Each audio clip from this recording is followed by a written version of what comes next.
Welcome back to another episode of Dynasty.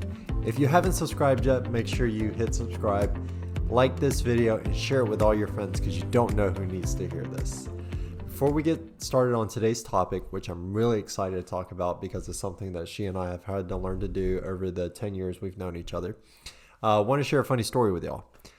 If you don't remember, last week I talked about my quarantine stash. If you don't know what I'm talking about, click here to watch the video. But basically, James has been growing his mustache out for the past 6+ weeks, probably 7 weeks now, that we've been in quarantine. So, funny story. I haven't seen my mom since this whole pandemic started. And my mom, dad, and brother came down last week. Of course, we didn't shake hands. We didn't hug or anything like that. They stayed far away in the yard. We stayed on the porch. She came to drop off some food. And as soon as my mom saw me, she said, "What?" She squinted. She looked at me and said, "What happened to your nose?" And I touched my nose and I said, "What are you talking about?" And she said, "Is that a mustache?" Jimmy's mom always has the best responses to him. Like, he could try to prank her. He could try to do anything. And she's so used to his tactics that she just has these amazing responses that only she can get away with. And so it was like that moment that I was just reveling in it. I was It's like the time. It's like the time. It's on your nose, Jimmy. The Lowe's guy tried to bash my dreams. And if you have no idea what I'm talking about, click here to watch that video.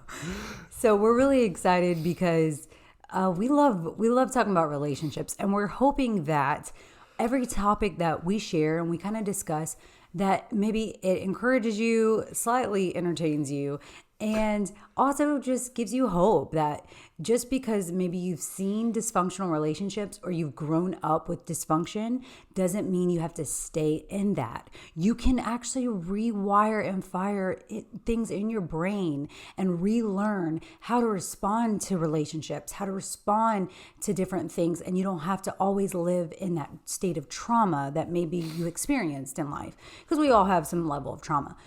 But today we're talking about compromise. It's like, that is the key. That's the key to like any healthy, successful relationship, is a give and take and kind of meeting each other in the middle. Me and Jimmy are so different in probably almost every way. You know, He's an introvert. I'm an extrovert. She likes music. I don't care for music. I don't care about sports at all, and he doesn't care about sports except for UFC. That is extremely important. Whoa. You sound like a casual fan right now. The UFC is not a sport. MMA is a sport. That the UFC is an organization, biggest organization in MMA. I'm a casual. Listen, I'm not even a legit fan, so don't even call me casual, bro. So he's very into that stuff. I'm not into it at all. I mean, literally, music is like so important to me. And when I'm listening to something, I have to listen to the song all the way through. He could literally listen, halfway and skip, and it doesn't do anything to him. And it like melts my insides. I'm like, what are you doing? The song isn't over yet. And then, or I don't like music too loud, and she has to have the music all the way turned up. Yeah, where I have to feel it. Like, I have to be able to feel it. If I can't feel the bass, it's like, and he's like, I can't even think, because he's so like left side of the brain. I'm so right side, whatever. Or vice versa, whichever one. Yeah, whichever. You know, the creative side versus the more analytical side. He's more analytical and more creative. So we're literally opposites in so many areas. And I'm your stereotypical Asian. No, he is not. I'm good at math. He's so not stereotypical, though. Yes, he is good at math, though. Now that I am very blessed. A squared plus B squared equals C squared. Actually, that was one of the things I really need his help was, when I first met him, and, remember the stereotype. I needed his help in computer class, and because he was Asian. Basic Microsoft. I'm sorry, I assumed. Excel, she needed my help with. Okay, I really did, though. Did you? It was not a ploy at all. I'm not even that type of girl. And how do we know? I 100% know. And so when I reached out to him and I was sharing with him that I needed his help, yes, I did it because he was Asian and I figured he would know. I know, y'all, forgive me, okay? I've grown, I've evolved from that 10 years ago, okay? I am less, what do you call it? Cringy? I don't know. Naive towards or ignorant towards Asians. Ignorant. Yeah, basically. So if you want to get great insight into the Asian cultural world, check out Kim's Convenience on specifically Netflix. Korean culture. Yeah, specifically Korean culture. Because they're all different. Like you can't say Vietnamese culture, Filipino culture in Korea. It's totally different. Yeah, but I think Asian culture altogether is not almost, but I mean, Koreans probably do things a little bit different. Yeah. But the idea behind it, it's spot on. Yeah. So if you want a great insight into it, this is a side note. We're not even getting paid from Kim's Convenience to say this, but go do yourself a favor and watch it. Yeah, check it out on Netflix. We've actually really enjoyed it. It's so funny because even like the small little things that they would do as a family, Jimmy was like, he was mind blown because his family has literally done those same things. It's like, we weren't the only one. It's so funny. It's great to see like your heritage or your upbringing represented, on TV and in a show like that. That's really cool. So going back to topic, how do we even get there? Who knows how we even We got don't there? know. We started talking about UFC and music. So we want to talk to y'all today about compromise, how and why that's really important in a relationship. So Deborah? I was like, where are you going? I'll follow. Okay, so we talked about last time, like how he proposed and how it was like special for us, and it was specific to our story and he didn't have to, spend bukus of money to do it. And it was really special. Now we want to talk about how when we were planning for our wedding and our reception, how we had to compromise. And y'all, compromise will be a part of any healthy relationship from when you're dating to all the way till you die. That's how important compromise is. It's going to be there like your whole life. And so if you don't learn to be good with compromise and you're like a person that's like, oh, and it like kills you every time you have to compromise, you're going to be suffering the rest of your life, or you're just not going to have a healthy relationship. Yep. Your partner, your significant other will not be happy. Yeah, they'll suffer if you don't compromise, if you don't learn how to kind of meet halfway. So we want to share some really cool, or not cool, but we want to share some stories about compromising. Yeah. The first one, like she was mentioning, was our wedding reception, or even our wedding. Ceremony. Again, music is very important to her. Music. He could play a CD during the ceremony and he'd be fine. Yeah, like the dun dun dun dun for the bride walks down the aisle, but she wanted violins and all the fancy stringed instruments. Yes, I wanted a string quartet. That's what it was called. And because that's what she wanted and that's what would make her happy, your money, your choice. Yeah, so we had to budget. We had to budget what we wanted, what was important. Obviously, we didn't have an endless budget, and so that was something that was really important to me. And yes, it costs a few extra dollars or $100, but it was really important to me. So much so that we had something that a lot of people don't do. I don't know if you might be watching, you may be totally unfamiliar with this concept, but foot washing. And it's a symbol of like serving each other. So literally in my wedding dress, I got down and washed his feet, and then we switched. My shoes off. I did. My mom almost had a heart attack. She was like, I didn't know you were going to actually take his whole like dress shoes, socks, everything all the way off and fully wash his feet. I was like, yeah. She's serving me. And so then we switched and he was washing my feet. Well, when we switched and he started washing my feet, the quartet wasn't done playing the whole song through. And I had given them specific songs that I wanted played. And it was like one of my favorites that they were playing at that moment. And so wasn't it Oceans by Hillsong? Yeah, it was Oceans by Hillsong United. And I looked at Jimmy and I was like, you whispered. I was like, yeah. I was like, keep washing my feet. keep washing my feet, keep going. And so no one else, knows that, they're only in the middle of the second verse. They're used to, a professional wedding quartet like that. They're used to being able to adapt. So when a part of the ceremony is done, they wrap up the song. They don't have to do the whole thing. But you wanted to hear a specific part. I wanted to hear the whole song. So we were only in the second verse. I was like, keep washing. I washed her feet like she did mine. Just pour water on it, rub it. And then as I'm doing the last foot, she says, keep washing my feet. So I started scrubbing in between her toes. He literally did. My dad is, the one marrying us, but my mom is right there on the front row. She wipes her tears and she's like, what is happening right now? I mean, for about 3 minutes, I'm down there scrubbing between each of her toes. I didn't know I was going to do that. He could just pretended, But the point was, it was so important to me. Yeah, and because it was important to her, I was like, well, if I got to scrub in between her toes, I'll do it. I mean, the whole purpose of this is to show that I will serve her. Yeah, and I wasn't trying to get a free massage or anything like that in the middle of my wedding ceremony. I mean, I thought she was about to pull out like nail polish and stuff. But anywho. That was really important. And so, he compromised. He didn't make it a big deal. Like, we don't need all that, or, what are you talking about? Like he met me. I washed your feet like you washed mine. Yeah, in the middle of the ceremony. That would be a great start to a wedding right there. It would be. Great start to a marriage. Just to argue right in the middle of the ceremony. In front of 200 plus people. Yeah. And so the second thing that, we compromised or we kind of met each other. And I wouldn't even call it a compromise, but we kind of met each other was there is something called a Korean ceremony. And that is really important for his family, for his heritage. And, it's important for our future, at that time, our future children, to look back and see that heritage was represented.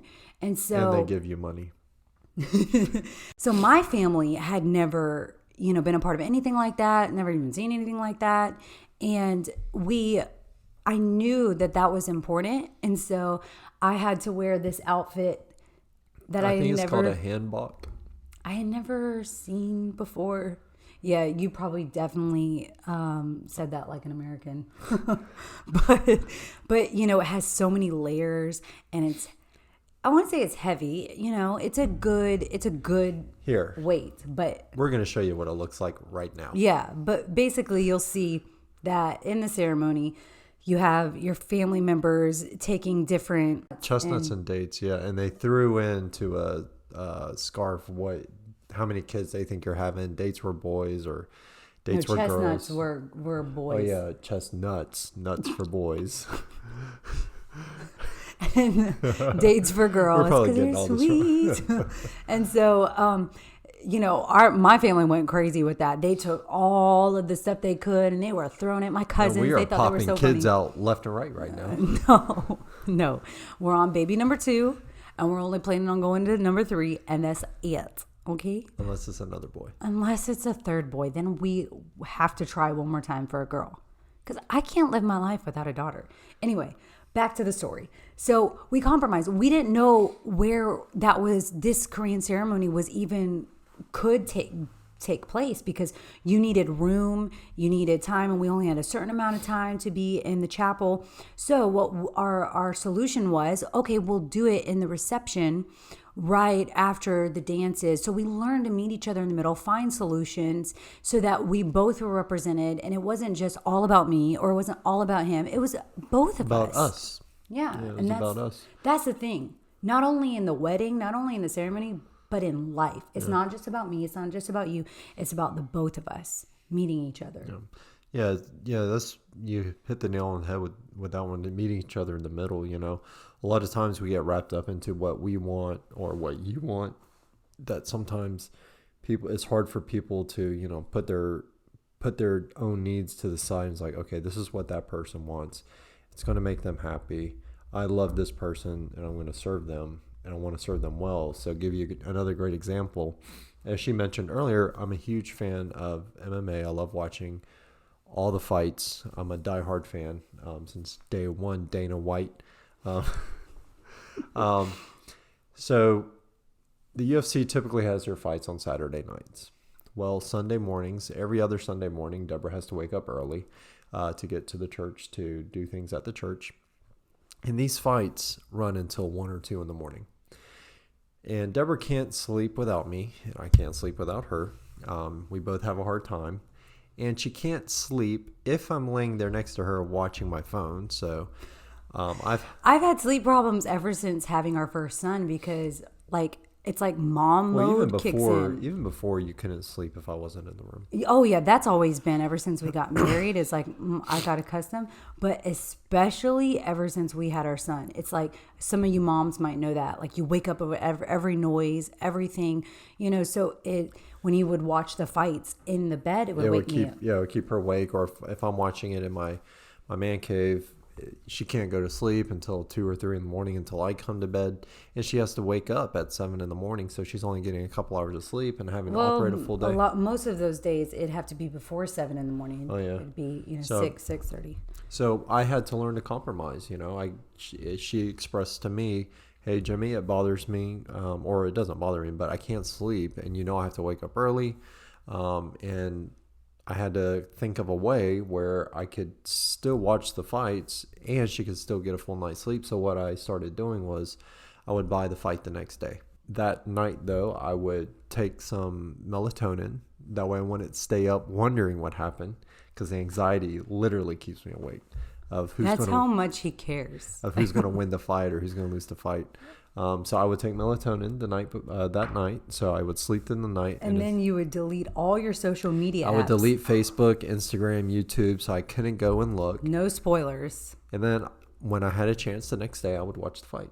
So when I got up early, he decided I'll go ahead and get up early before our son wakes up. Yeah, watch the fight by myself and enjoy it just like he would have, midnight, 1, 2 in the morning. But instead, he adjusted it to serve me and to compromise with me, meet me in the middle by getting up at 6, 7 and watching it in the morning, even though he nor I are the best morning people. Some of you out there might be like, what? That's like a normal day for me. Well, we are both, we're not morning people at all. So I think we woke up at 9 o'clock the other day. Even our son, thank you, Jesus. He's such a good sleeper. But anyway. So that was a form of compromise. Yeah. And I feel like a lot of couples have a really hard time doing things like that, serving one another. Yeah, it's really about putting your own desires to the side. Everyone has a natural tendency to be selfish. It's natural for us to think about ourselves and only ourselves. The thing about marriage or relationships is you're not thinking about yourself anymore. You are now thinking about the other person, and the other person is now thinking about you. And if that is not the case, you're not going to have a healthy relationship. Yeah, or a happy one. Yeah, or a happy one. Because if you're only thinking about what you want, and you're like, they just have to get over it. That's the way I am. That's what they signed up for. That's what they married. So, oh man, pump the brakes. If somebody is not willing, I wouldn't say change, but if someone's not willing to compromise, adapt. If someone's not willing to, adapt or adjust to the other person. So, for example, we don't drink alcohol. The reason being is I used to drink a lot of alcohol.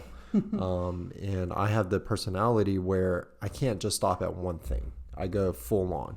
If I'm doing it, I'm full on. But he's like that with everything. Yeah. So in some cases that's good, but then in other cases it's not so good. Like alcohol.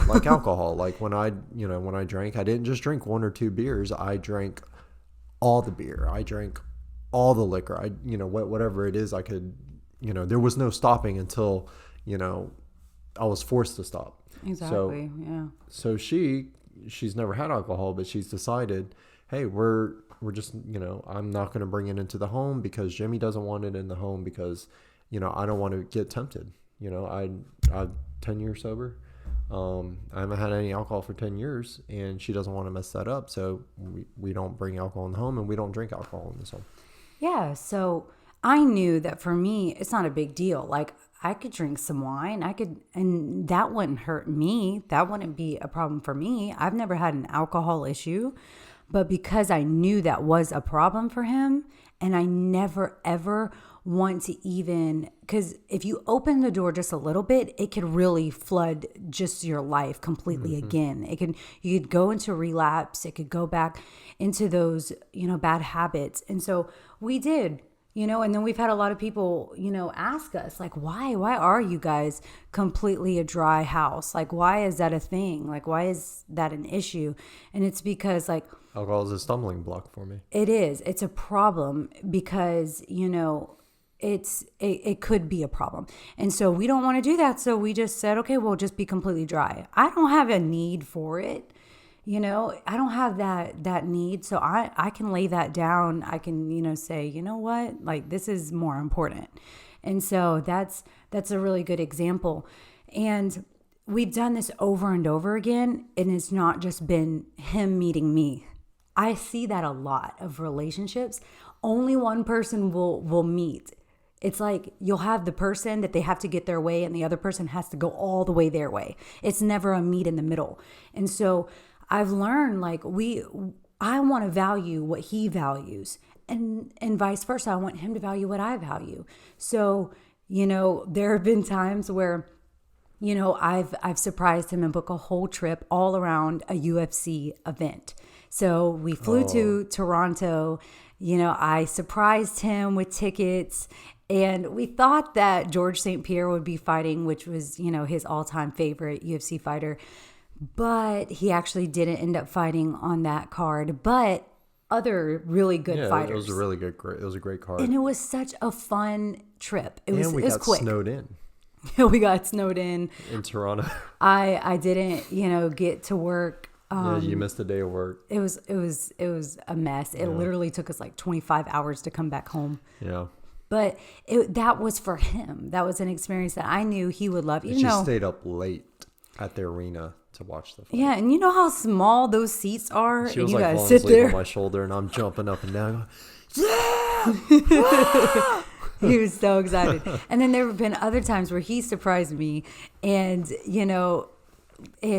and said, let's go to a concert. Let's, and whether it's John Mayer concert or whether it was we've been to so many concerts, not because he loves them. He doesn't even know. He asks me all the time, can this person sing? I'm like, oh my God, if you can't even tell if they're on pitch or not, that's a problem. Yeah, I really can't tell. Or, he supported that. Like my dream was to go see one of my favorite artists in the UK. James Morrison. Yeah. And he supported me. In fact, it was raining and freezing in Oxford.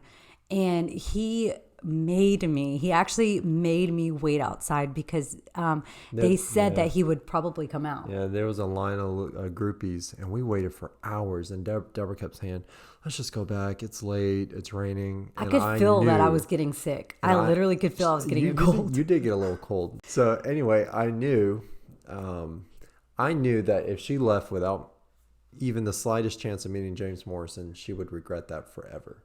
So I made her wait out there. Even though it was more of a sacrifice for him. Yeah, I didn't care less about being out there. But I didn't care about the other James in my life. Yeah.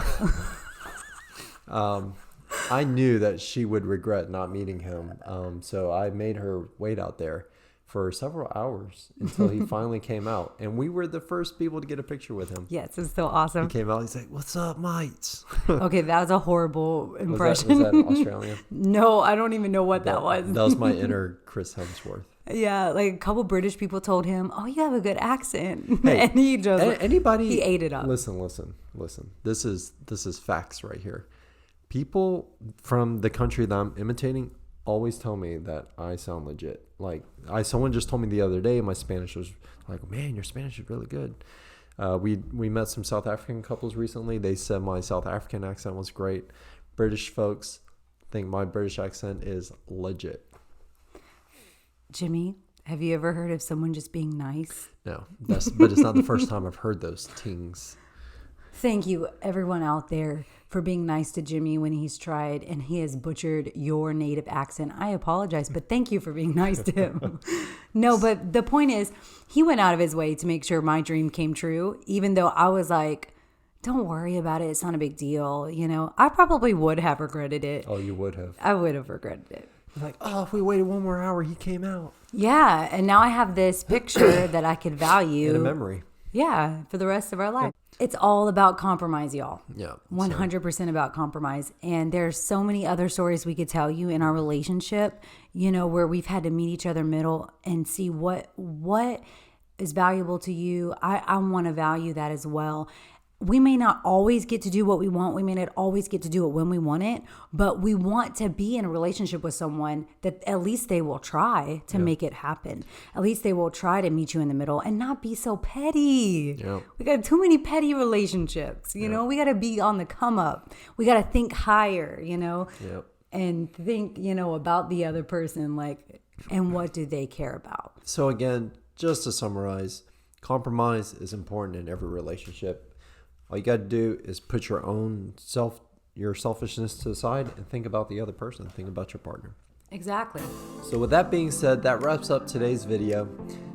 I know a lot of y'all have been asking for updates on the Pigeon Bridge. My sister-in-law bought a new home recently. I've been helping her renovate it so we can get her moved in. She's finally moved in. The renovations are done. So I'll be able to get back up there, work on the bridge, and test drive it with her father's truck. So stay tuned. That won't happen. My dad will never let that Compromise. happen. That is not a compromise. Pastor No. Mark, put your own selfish desires to the side and think about me. So that being said, Thank you guys for tuning in. yeah, so with that being said, if you haven't subscribed yet, hit subscribe, hit like, leave a comment down below what you would like for us to talk about. Yeah, we need some more ideas. We need some engagement, y'all. I need y'all to be commenting on these videos. Not just asking about the Pigeon Bridge. And if you're still wondering why it's called the Pigeon Bridge, stay tuned. When the bridge is done, we're going to go over the whole story. Bye.